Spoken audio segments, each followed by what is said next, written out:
Assalamualaikum warahmatullahi wabarakatuh.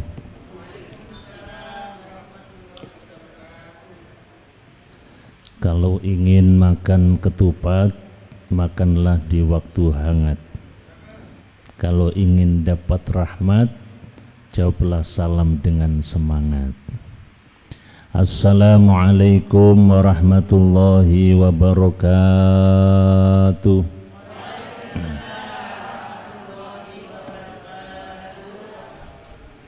Bismillah, alhamdulillah, wassalatu wassalamu ala rasulillah wa ala alihi wa ashabihi wa mawala, la hawla wa la quwata illa billah, amma ba'du. Hadratil mukhtaramin, para alim, ulama, asatidah, bini sepuh dan sesepuh yang sama-sama kita taati. Yang saya hormati Abah Haji Adi Pamungkas keluarga, ibu-ibu, bapak-bapak, hadirin hadirat jamaah pengajian yang dirahmati Allah.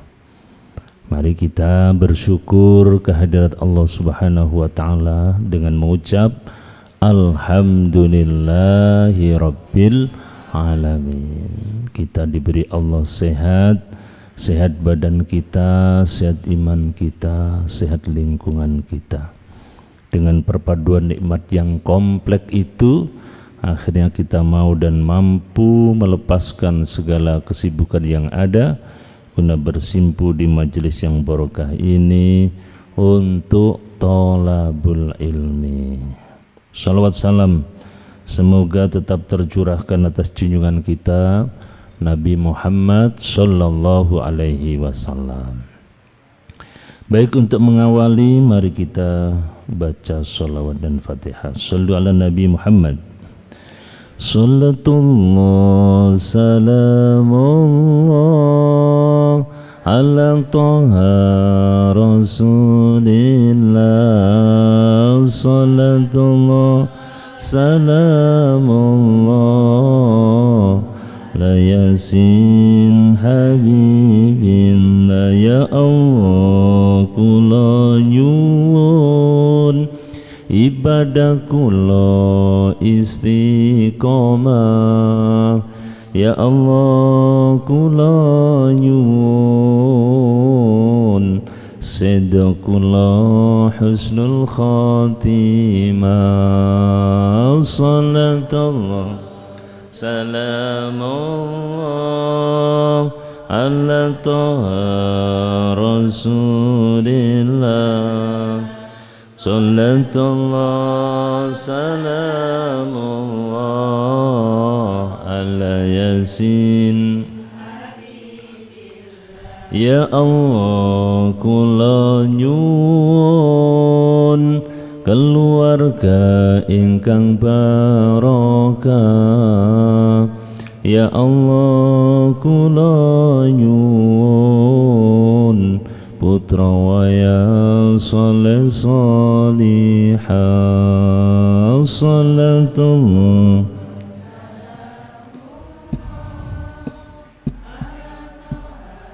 rasulillah. Sallallahu salamullah la yasin habibin ya Allah kula nyuwun rizki kada halal barakah ya Allah kula nyuwun saged kaisa Mekah Madinah. Sallallahu ala taha rasulillah. Sallallahu salamullah ala yasin habibillah ya Allah kula nyuwun paring ilmu ingkang manfaat Ya Allah kula nyuwun keselamatan dunia akhirat. Sallallahu salamullah la taha rasulillah. Sallallahu ala yasin habibin al-fatihah.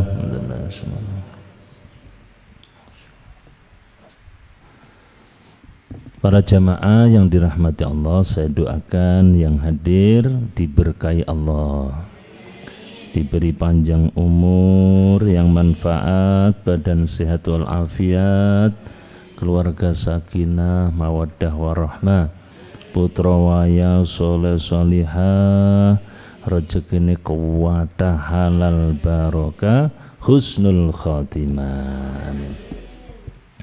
Bapak Ibu yang dirahmati Allah, sebagai prolog sebelum kita lanjutkan kajian kitab Waswatul Mustafa, perlu disadari bahwa perputaran waktu silih bergantinya siang dan malam terasa amat sangat cepat, sehingga tahu-tahu kita sekarang sudah berada di tahun yang baru 1448 Hijriah. Secara hitungan matematika umur kita bertambah, yang satu menjadi dua, yang dua menjadi tiga, begitu selanjutnya. Akan tetapi hakikat bergantinya tahun sebenarnya kita semakin termakan oleh usia. Tambah tua, tambah tua, tambah tua, tambah lemes, tambah lemes, tambah lemes.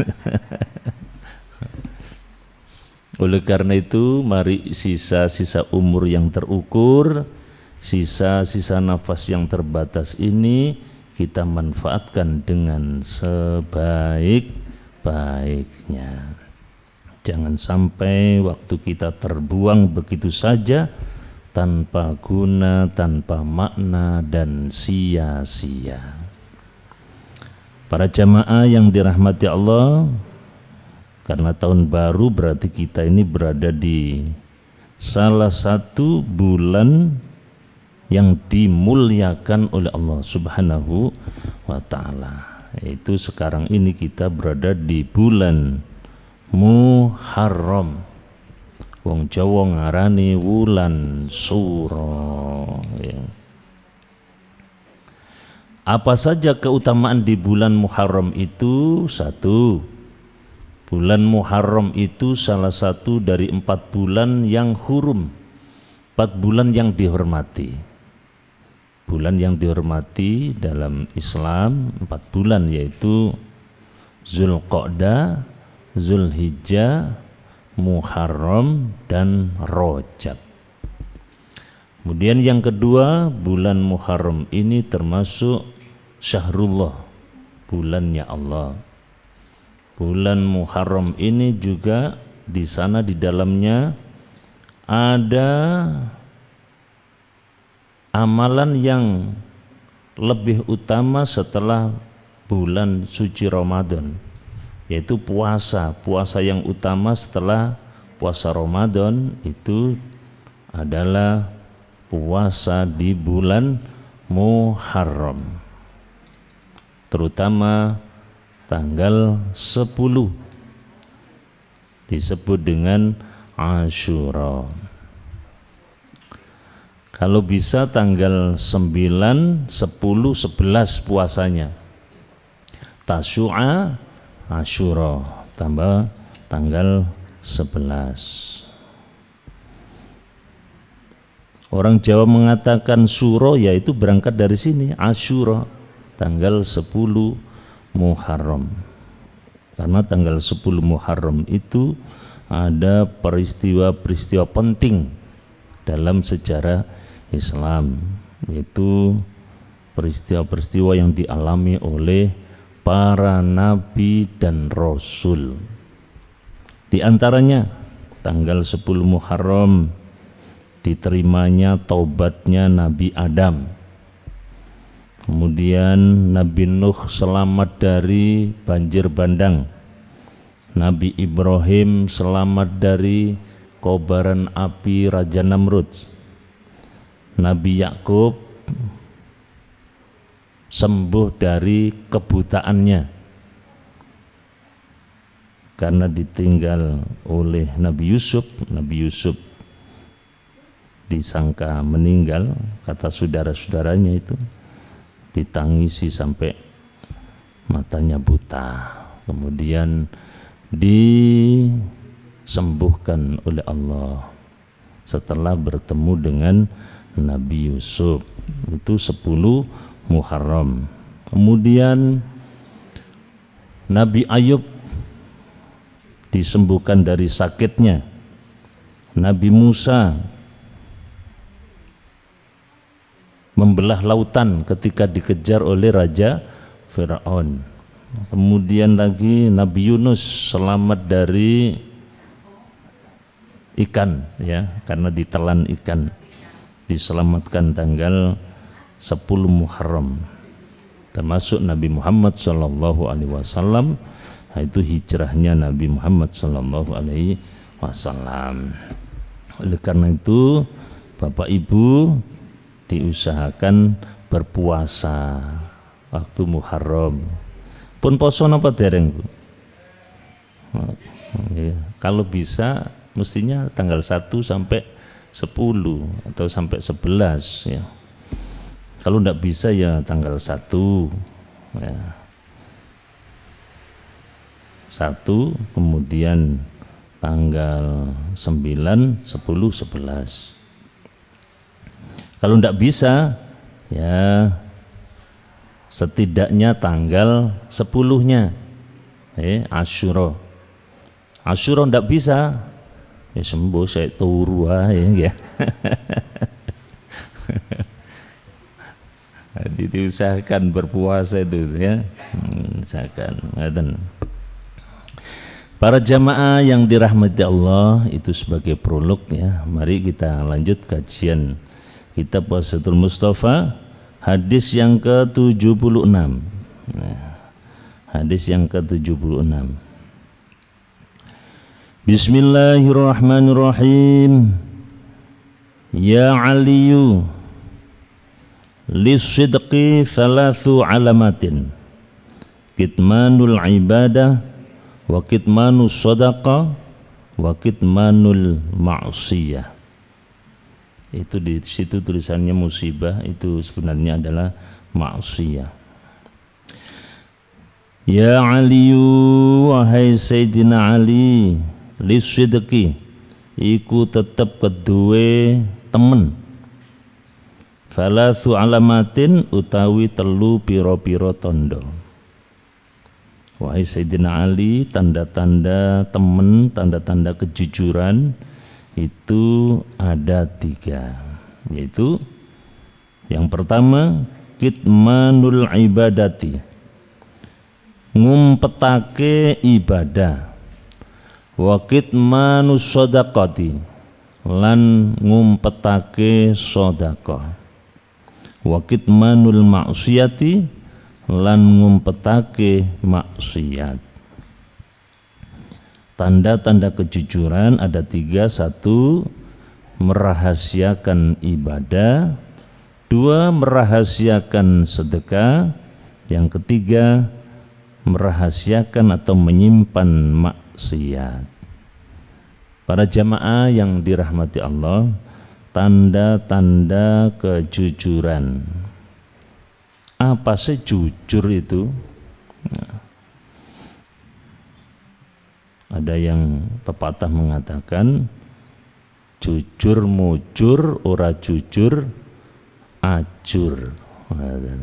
Saiki diwali, jujur ajur, gak jujur mujur. Makanya sing gak jujur, jarene gak jujur iku mujur. Padahal jujur itu artinya nek coro Jawane temen, orang bujuk, ya, lurus. Dan arti selain itu, jujur itu lurus niatnya kepada Allah Subhanahu wa ta'ala. Seseorang dikatakan jujur, di antaranya tandanya yang pertama adalah kitmanul ibadah, merahasiakan ibadah.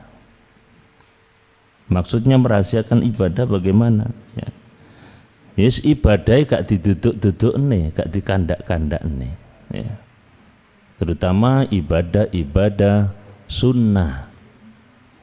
Kalau ibadah-ibadah wajib seperti sholat, zakat, puasa, haji, nah itu tidak harus dirahasiakan karena itu merupakan syiar. Panjenengan sholat 5 waktu jangan dirahasiakan, ya. Ngumpet nduk omah, ya, gak jamaah, ya. Apa? Ini rahasia ibadah kita. Malah nanti timbul fitnah.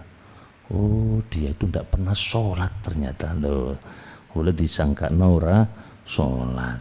Jadi kalau sholat wajib ditunjukkan bahwa ini benar-benar orang Islam yang sholat. Kalau ibadah-ibadah sunnah, nah itu kalau bisa dirahasiakan. Misalkan sholat tahajud, ya. Sholat tahajud setiap malam, sholat tahajud, nangis dan seterusnya. Nah, paginya ya biasa-biasa saja, nggak diupdate. Ya. Alhamdulillah, tadi malam saya bangun, yes. Pak nangis, lu kuntek, itu update status. Nah, jangan, ya. Nah, sampean tak delok kok kurang turu ngono. Nah, ya biasa aja, iya aku kurang turu wis menae. Oh iya aku mabengi sembahyang. Wah. Nah, jadi itu namanya tidak merahasiakan, ya. Misalkan sholat duha, baca Al-Quran, puasa Senin Kemis dan seterusnya. Nah, itu semua adalah amalan yang hebat, tapi lebih hebat lagi kalau tetangga tidak tahu, teman tidak tahu, nah, nggak ada yang tahu. Yang tahu cukup Allah Subhanahu wa ta'ala dan para malaikatnya. Ini namanya jujur bersama Allah, ya. Para jamaah yang dirahmati Allah, kuncinya rahasia dalam ibadah itu adalah takut riya. Nah, kemudian niat agar lurus kepada Allah Subhanahu wa ta'ala. Harus kita punya rasa malu. Malu apa? Malu kalau ndak ikhlas. Jadi orang yang jujur itu satu, merahasiakan ibadah. Yang kedua, wakitmanu shadaqah, merahasiakan sedekah. Jadi kalau bersedekah itu dirahasiakan. Tuh, kalau diumumkan bagaimana? Ya enggak apa-apa. Bagus. Panjenengan sedekah terang-terangan bagus. Tapi yang lebih bagus lagi secara rahasia. Rasulullah Shallallahu Alaihi Wasallam telah bersabda, "Rajulun tasaddaqa bi sadaqatin fakhfaha la ta'lamu shimaluhu ma tunfiku yaminuh." Sedekah yang paling utama itu kalau tangan kanan yang kasih, maka tangan kiri tidak tahu. Artinya sodako secara rahasia. Sampai-sampai ada salah satu sahabat itu dulu itu zaman Nabi itu kalau tiap malam itu naruh makanan di depan pintu rumah orang miskin. Tiap malam ada orang miskin, kemudian di pintunya itu dikasih makanan. Jadi secara sembunyi-sembunyi sampai dia mati, sampai dia wafat, baru ketahuan kalau yang suka naruh makanan itu dia. Kenapa? Karena setelah dia meninggal makanan itu enggak ada lagi. Loh, wongku mati loh, terus kok gak ana panganan niki. Ada orang-orang yang miskin tadi itu, loh matine wong iku loh, loro wis gak ana panganan, Nduk. Arepe lawang iki. Nah, berarti yang kasih makan itu, yang kasih makanan itu adalah yang meninggal dunia tadi. Jadi itu saking merahasiakannya itu. Contoh misalkan panjenengan amal rahasia, sedekah rahasia, transfer 1 juta ke panti asuhan. Nah, itu bagus sekali. Tapi jangan dipoto struknya, ya. Mari dipoto struknya terus dimasukkan grup WA. Jadi itu namanya enggak rahasia lagi. Jadi sodako terang-terangan itu boleh asalkan niatnya untuk memancing orang lain agar ikut bersedekah. Jadi niatnya saya bersedekah ini supaya dicontoh. Itu baru boleh. Kenapa sodako rahasia itu kok lebih utama daripada terang-terangan? Karena sodako rahasia itu insya Allah akan dijamin terbebas dari pujian orang lain. Jadi tidak sampai ingin dipuji. Dan insya Allah jadi ikhlas. Kemudian yang ketiga, kejujuran itu tandanya yaitu kitmanul maksiyah, menyimpan maksiat. Kalau kita khilaf, salah, berbuat dosa, ya cepat tobat kepada Allah Subhanahu wa taala, kemudian jangan diumbar atau diobral. Karena Allah sudah menutupi aib kita. Malam-malam kita berdosa, pagi-pagi kita ceritakan. Ini bukan kejujuran. Walaupun itu betul misalnya. Wah, tadi malam itu aku begini begitu ya. Melakukan dosa maksiat, kemudian disampaikan kepada yang lain. Padahal tidak ada yang tahu waktu itu. Itu berarti sudah ditutupi oleh Allah Subhanahu wa ta'ala. Maka jangan diobral.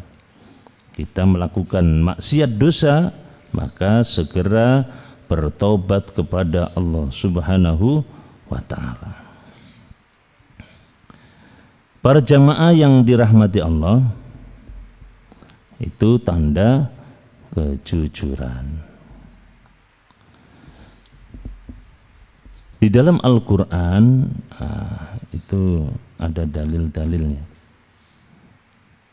Innama nut'imukum liwajhillah la nuridu minkum jazaa'a wala syukura. Sesungguhnya kami memberi makan kepadamu hanyalah untuk mengharapkan ridha Allah. Kami tidak menghendaki balasan dan kami tidak mengharapkan ucapan terima kasih. Itu artinya ikhlas. Jadi sedekah rahasia. Kemudian di dalam Al-Quran surat Al-Baqarah 271, in tubdu shadaqat fa ni'mahi wa in tukhfuha wa tu'tuhal fuqara'a fa huwa khairul lakum. Jika kamu menampakkan sedekahmu supaya dicontoh orang lain, itu adalah baik sekali. Dan jika kamu menyembunyikannya dan kamu berikan kepada orang-orang fakir, maka itu lebih baik bagimu. Menampakkan dapat timbul riya, ya. Jadi kalau sedekah itu ditampakkan dapat menimbulkan riya, kemudian dapat menyakitkan hati orang yang diberi, kadang-kadang begitu, ya. Jadi sedekah rahasia, sedekah yang terang-terangan, yang ditampakkan, misalnya di foto barang, ya, kadang pencitraan, ya. Sekarang serba difoto, ya. Untuk bukti, ya, difoto bolak-balik, ya. Itu bisa menjadikan timbul riya. Dan juga mungkin juga dapat menyakitkan hati yang diberi, ya. Misalkan santunan anak yatim, ya, di arek ditampilno di foto, ya. Biar kadang-kadang ono sing seneng, ono sing malu, kan begitu, ya. Santunan anak yatim acaranya panjang sekali, masya Allah, ya. Yasin 3 kali, nanti sebelum santunan itu Yasin 3 kali, terus istighosa, terus tibaan. Arek yatimnya tekluk ini, adik mangane ketepek, ya, preketek ngene tok. Wacare wake oleh tok widik. Angkanya lebih bagus, enggak gitu, salah situ tampil marono liyane di parino secara rahasia tambah senang itu, ya. Para jamaah yang dirahmati Allah, bersedekah secara rahasia itu adalah salah satu dari 7 golongan manusia yang dirindukan surga. Dalam satu hadis Nabi Muhammad SAW ada 7 golongan, 7 orang yang dirindukan surga. Di hari kiamat dinaungi oleh Allah, diberi payung kehidupan oleh Allah. Siapa saja itu? 1, kira-kira kita katut atau enggak, ya? 1, pemimpin yang adil, ya. Pemimpin yang adil. Yang kedua, anak muda yang tekun ibadah. Yang ketiga, orang yang hatinya bergantung di masjid, gemar sholat berjamaah, mau memfikirkan jatuh bangunnya masjid. Kemudian yang keempat, orang yang punya etika, orang yang berakhlak. Di situ dijelaskan dalam satu cerita, yaitu Nabi Yusuf. Nabi Yusuf termasuk orang yang punya etika. Ketika diajak Zulaikha untuk berbuat mesum, sanggup berkata, inni akhafullah rabbal alamin. Maaf Zulaikha, saya takut kepada Allah. Nanti Nabi Yusuf itu diajak berbuat mesum oleh Zulaikha, istrinya raja, ternyata tidak mau karena takut kepada Allah. Niku Nabi Yusuf. Umpama Yusuf GPG ngoten kira-kira.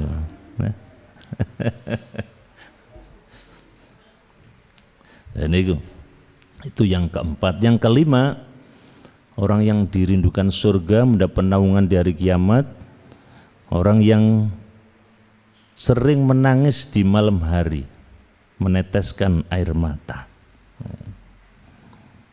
Kira-kira sampean nggih nate nangis, Bu, bengi-bengi? Lah nopo? Apa yang sampean tangisi itu apa kira-kira? Nek nangis ditagih utang seje. Nggih rahasia. Itu nangis karena ingat dosa-dosa yang dilakukan, ya. Ingin dekat dengan Allah, itu nangisnya. Jadi tangisan di malam hari yang sepi karena meratapi dosa karena cinta Allah, maka tetesan air mata itu disimpan oleh malaikat di gelas-gelas kaca. Kemudian nanti kalau mungkin kita masuk ke neraka, sebelum dimasukkan neraka disiram dengan air mata itu, sehingga walaupun kita dibakar oleh api neraka tidak terasa kepanasan. Kemudian yang keenam, siapa saja yang bersahabat, punya bestie, tapi catatannya semuanya dilandasi karena Allah. Duwe konco kekancan krana Gusti Allah, bukan karena harta kekayaan, pangkat, jabatan, kedudukan. Jadi bersahabat dengan teman lama dan seterusnya, kangen ketemu, ingin bersilaturahim, dan semuanya dilandasi karena Allah. Kemudian yang ketujuh, bagi siapa yang sering bersedekah dengan secara rahasia. Understand? Gampang carane Pak, nggih, sampean takokno rekeninge yai ini misalnya ngoten ya. Wah, kewanjarane kewata sampean. Engko nak takon tok gak disen. Para jamaah yang dirahmati Allah, jadi itu hadis yang ke-76. Kemudian yang ke-77,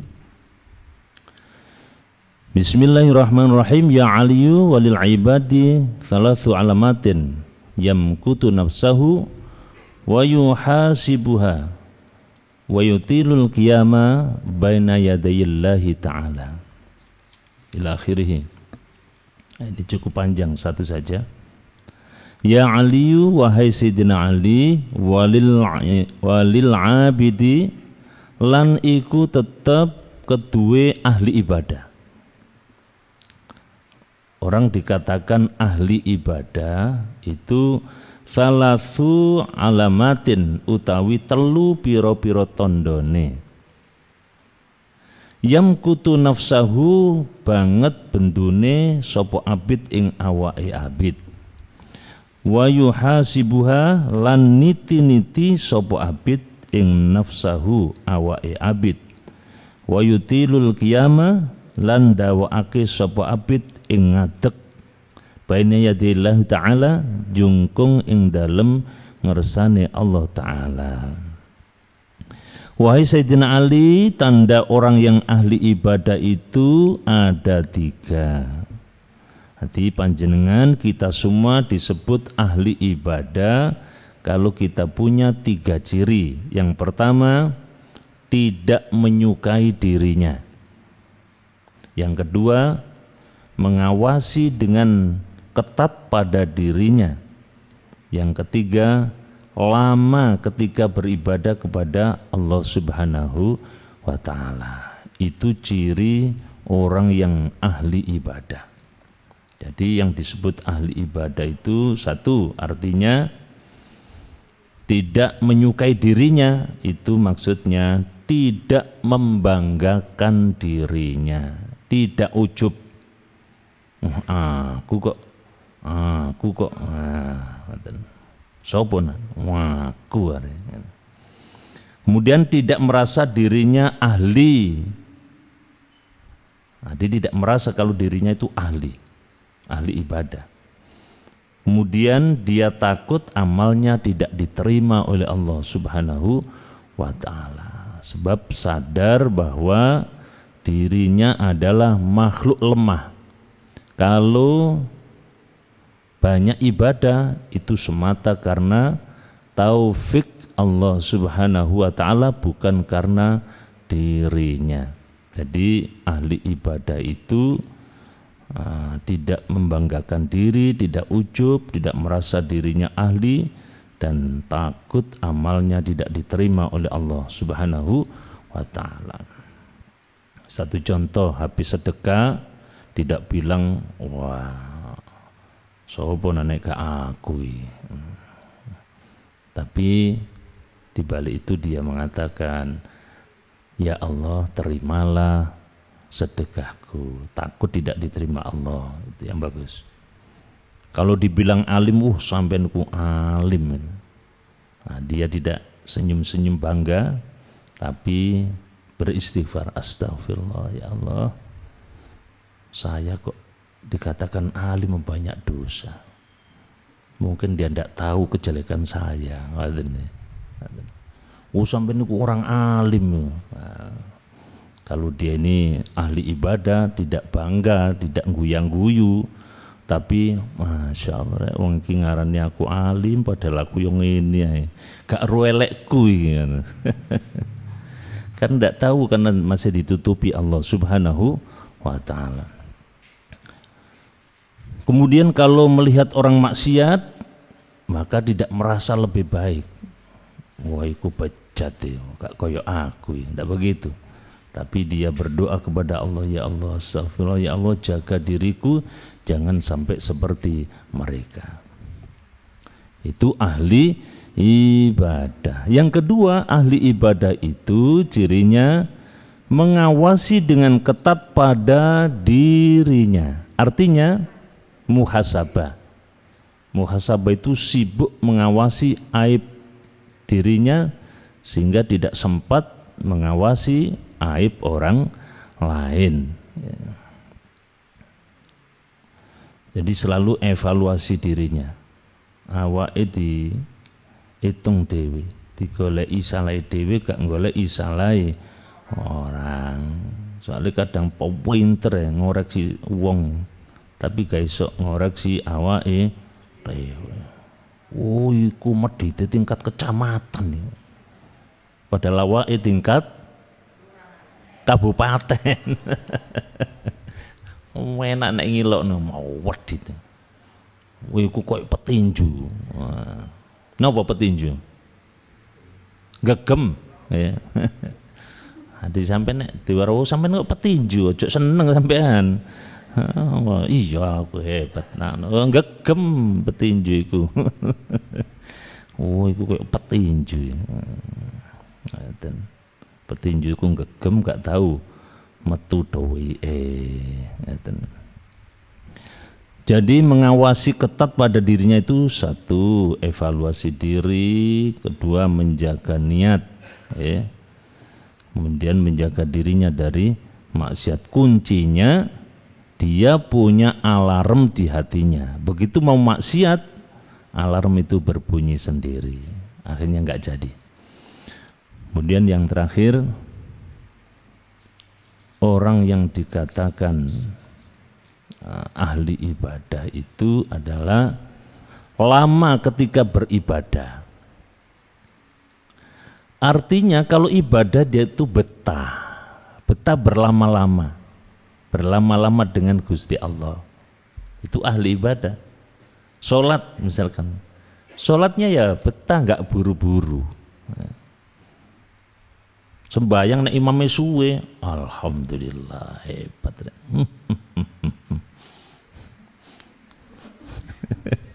Ya napa kabare? Tarawih imame atik sawi, hebat. Meneh gak tarawih kene meneh.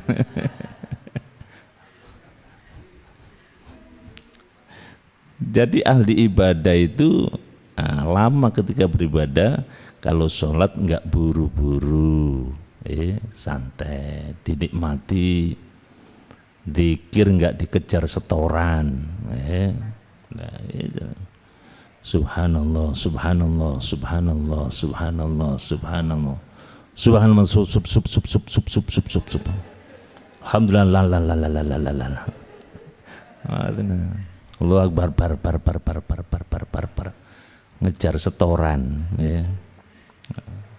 Nah, kecepatan. Saking cepetnya ini ya. Mestinya dinikmati. Jadi ahli ibadah itu ibadahnya dinikmati. Dan yang lebih tinggi lagi termasuk ibadahnya bukan karena ingin surga, ibadahnya bukan karena takut neraka, tapi ibadah yang dilakukan karena rasa cinta. seperti Rasulullah itu deh. Kalau sholat sampai kakinya bengkak. Kalau sholat malam, sholat sendiri sampai kakinya bengkak. Kenapa? Saking lamanya berdiri, saking lamanya ruku, saking lamanya sujud. Umpama sholat jam 12 malam itu sampai subuh itu ya enak ya. Karena didasari dengan cinta. Orang tuh kalau cinta, yang berat jadi ringan, yang susah jadi senang, yang makanya Rasulullah itu dinikmati, suratnya itu panjang-panjang. Kalau surat malam itu surat Al-Baqarah itu ya. Berapa ayat itu? 200 sekian ya. Surat Yasin, Waqiah, Tabarok, itu surat yang panjang-panjang. Wong hafal Al-Quran ngewes ya. Bareng kena wong GPG surate Qul huwallahu ahad Qul wa inna a'toina kal kausar. Jadi mereka pancet tayo situ. Jadi sholatnya dinikmati. Padahal sholat itu memang sebenarnya berat sholat. Nek nur jenengan sholat itu berat ta mboten, Bapak Ibu?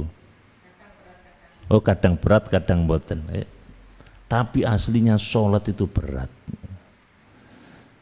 Wa innaha lakabiratun illa 'alal khashi'in. Gusti Allah sing dawuh, sembahyang ku abot kecuali wong sing tingkatane khusyuk. Orang yang tingkatannya cinta itu baru ringan. Sholat itu berat. Apa buktinya sholat itu berat? Buktinya satu, tidak semua orang Islam itu sholatnya jangkep. Nah, itu menunjukkan sholat itu berat. Kira-kira GPG mriki sholat 5 waktu sedaya kira-kira. Nen? Kira-kira. Aja api-apikna lho nggih, aja api. Kira-kira sholat semua? Nggih mun sholat wis gak apa-apa wis. Tambah lagi, kira-kira jangkep enggak sholatnya? Oh, jangkep, hebat nek ono. Ada yang sholatnya nyuwun sewu, ono sing seminggu pisan, ono sing setahun pisan ngono. Riyaya tok niku wonten. Nek GPG kene jangkep alhamdulillah. Mungkin di luar sana. Ini kok wetane Ka'bah nih. Ya. Ka'bah ngetan tutuk Sukodono ngetan ganting ngetan. Balik rene meneh. Ya. Jadi itu satu. Yang kedua, sholat itu berat buktinya. Kalau sholat ndak kepingin lama, sholatnya gaya atletik. Sholat itu ada 2 gaya, satu gaya atletik, yang kedua gaya jatuh cinta. Nek gaya atletik ini ku pewanter wer cepet nang mari. Apa mana ditunggu konco? Sik, aku tak sholat dile. Entenono dilu ae. Waduh. Oh, kok cepet lho, wis lawas aku sembayange, wis ngewes aku. Itu sholat gaya atletik, wer. Mari. Yang kedua, sholat gaya jatuh cinta. Semakin lama terasa semakin nikmat, semakin lama terasa semakin asyik. Tambah nikmat. Benda pokoknya sampean nggih sholat sampean nikmati, nikmat betul. Apalagi tahu artinya, hafal bacaannya dan tahu artinya, nikmat sekali. Para jamaah, ini yang dapat saya sampaikan. Semoga apa yang saya sampaikan dibarengi taufik hidayah Allah Subhanahu wa taala, menjadikan ilmu-ilmu yang bermanfaat. Setidaknya kita menjadi orang yang jujur, yang kedua gemar beribadah atau ahli ibadah. Barangkali ada yang ditanyakan, monggo. Betul-betul alhamdulillah, mari kita akhiri pertemuan ini dengan doa bersama. Al-Fatihah.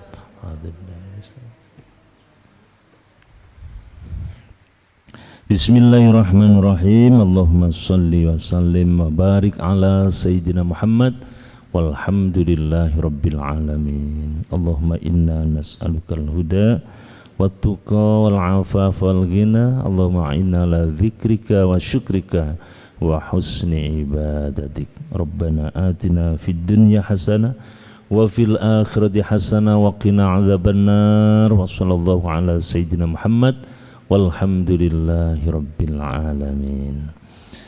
Kurang lebihnya mohon maaf. Assalamualaikum warahmatullahi wabarakatuh.